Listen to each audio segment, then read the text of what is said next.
Welcome to another Flash video where we talk about what was the worst Flash storyline. There have been a ton of bad storylines ranging from being trapped in mirrors, serial killers on the loose, and the CW in general.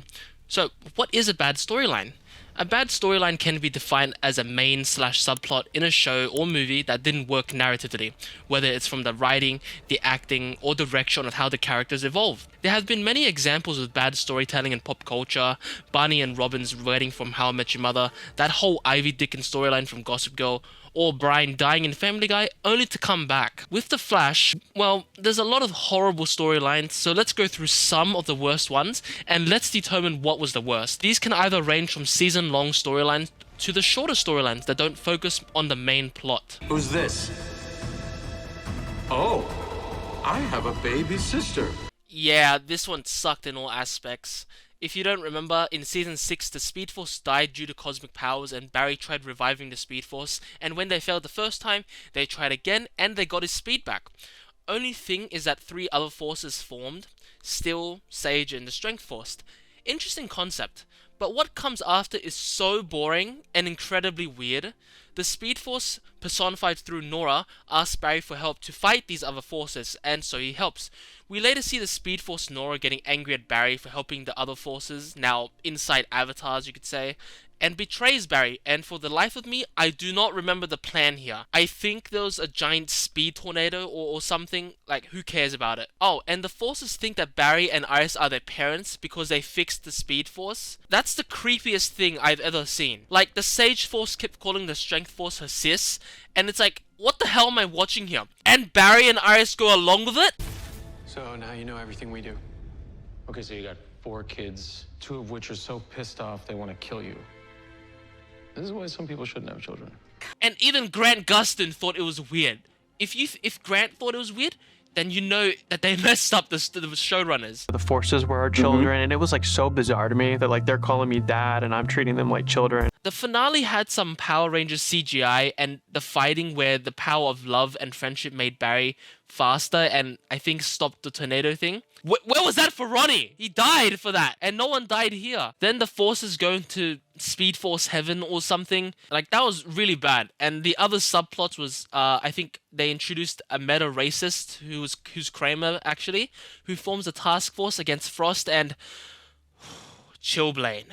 Allegra and a cousin, I think Allegra's cousin died or something like that. And there's so much stuff going on. I literally died watching and it was just so boring. And I think there was an episode where Barry nearly aborted his Speed Force kids, but then didn't want to. So yeah, that sucks. Then the Speed Force saw stock footage of the zombie movie and realized that they didn't want to be alone and was like, forgive me, please. And that was laughable.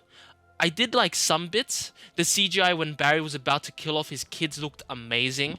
Michelle Harrison's performance is solid. Timeless Wells is alright. But overall, everything was just a giant mess. And that part of the season was like a big blur. Very bad to watch. Now, this might have caught you off guard, but hear me out. Building an artificial Speed Force is an amazing idea. It's so ridiculously insane to hear weird science, but I was excited to see the outcome. We also got an exorcism, by the way. So to see every version of Wells sacrifice their lives to recreate this new Speed Force, to see a somewhat real version of Wells create the Flash, unlike Ebot, it was extremely poetic. So to see the artificial Speed Force being destroyed due to Barry becoming the Volike, and then recreating the Speed Force again, but with some dumb lightning rod, was probably the most insulting way to kill off an entire concept of characters. No! You basically insulted every Wells ever. Tom Cavanagh, who carried the show on its back. So to see every Wells that we met, Harry, HR, Sherlock, Nash, saying, wow, Barry, you idiot. Let me help you again one more time, and poof, they all died. When the artificial Speed Force was created, Barry became emotionless somehow, even though it was created with a lot of emotion. Literally, like, Barry was crying so much at this point. What they should have done was made the ASF first without Wells, realize it was poo-poo, then create it again, but with Wells and Iris. Boom, a Speed Force created by love and lightning rods. This change is so simple. Wells is important to Barry's history no matter what, and obviously Iris as well, but it restores the legacy of Wells and the rebirth of the Flash. Obviously in 2020, the real Harrison Wells created the Flash, but here, a version of Harrison Wells, the somewhat a doppelganger version, created it. And also, why is Iris the catalyst of Barry's powers? Overall, this whole sacrifice was a waste of every Wells in the multiverse, along with Kavanagh's performance as all of the Welleses. I don't know what Eric Wallace was doing, because this is a reoccurring thing that he does with these characters, giving these characters send-offs that don't make sense except for Cisco, and it tarnishes their characters.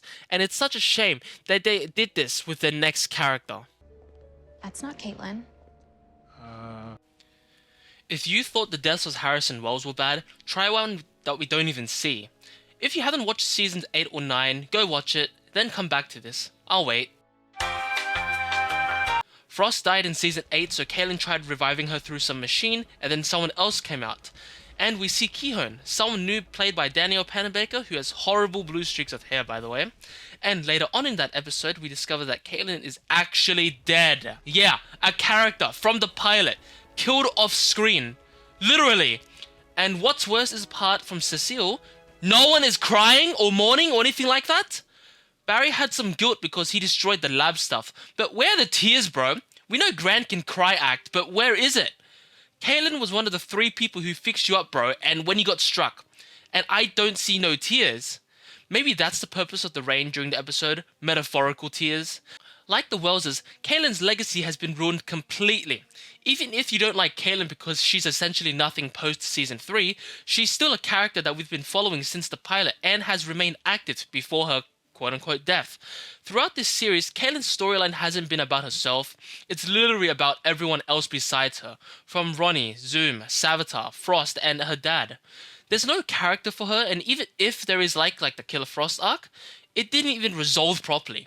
Kihone as a concept is fine, I like it, but being introduced in the last season, with 13 episodes, is an insult to Caitlin, Danielle Panabaker, and the rest of the cast.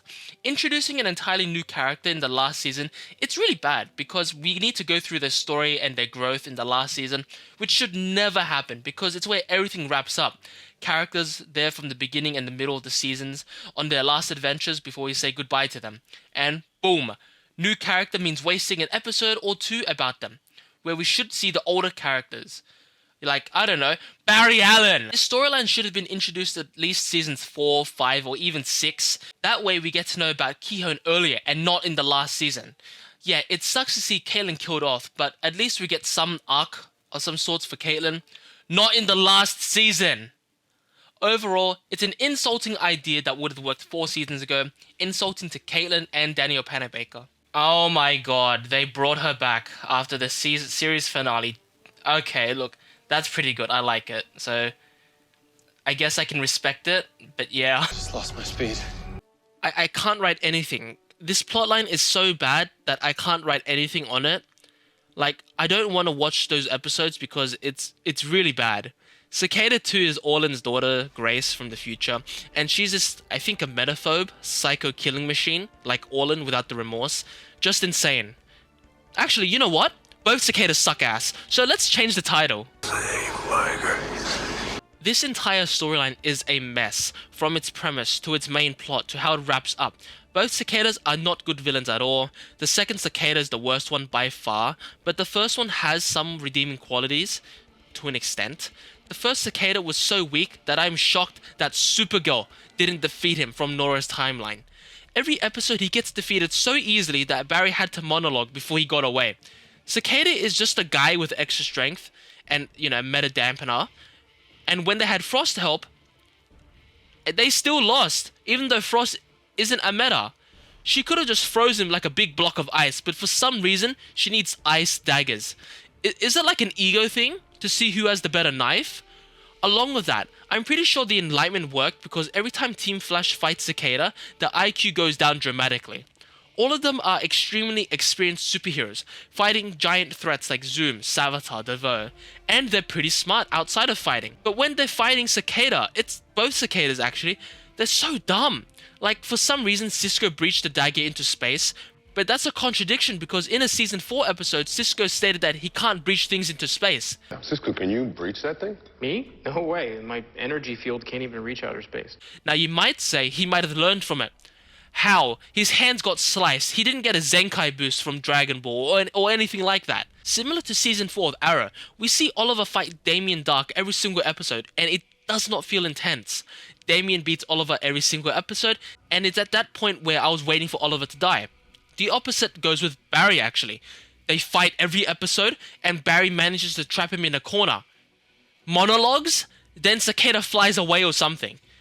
Like, am I supposed to feel something? Actually, yeah, I feel rage. It's so pathetic to see that. Like, there was this one time where Nora was in a coma and Barry's just really angry, and he actually managed to feed him completely. But then once Nora sees him, he hugs her, and then he just gets away. I mean, how am I supposed to feel with that? Now, his main story consists of his niece, Grace, and she was struck by the satellite during the Enlightenment, and she was in a coma. Like, okay, that was fine. And Cicada was struck as well and gains meta powers and decides to kill every meta, even the obviously good ones. Then Cicada 1 dies because of his future daughter Grace, and it just gets worse with Cicada 2. Cicada 2 is nothing. I don't know what the plot was, it's just evil Grace, and Team Flash literally removes her from the timeline. That's it. She's so uninteresting and generic that I have to end this segment here because it's nothing. She's literally nothing. So I just watched the series finale, and that's why I'm going to change the rankings.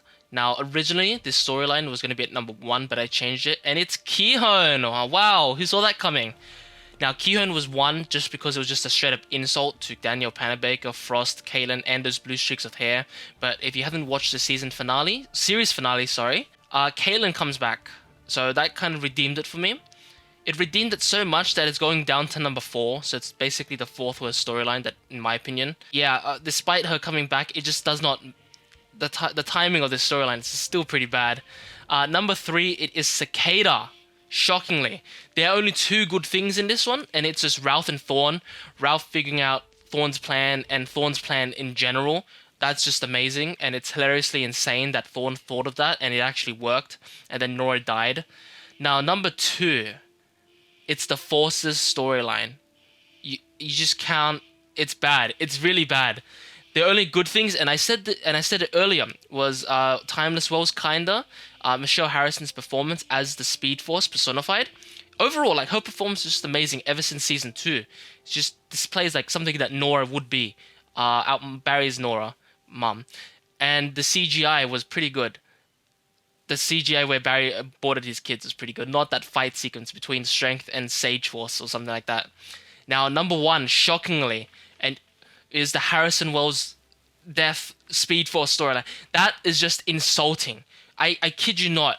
Look, if you disagree, fair enough. You can interchange those two. But for me personally, it was just insulting to kill off an entire multiverse of characters only for their legacy just to be ruined.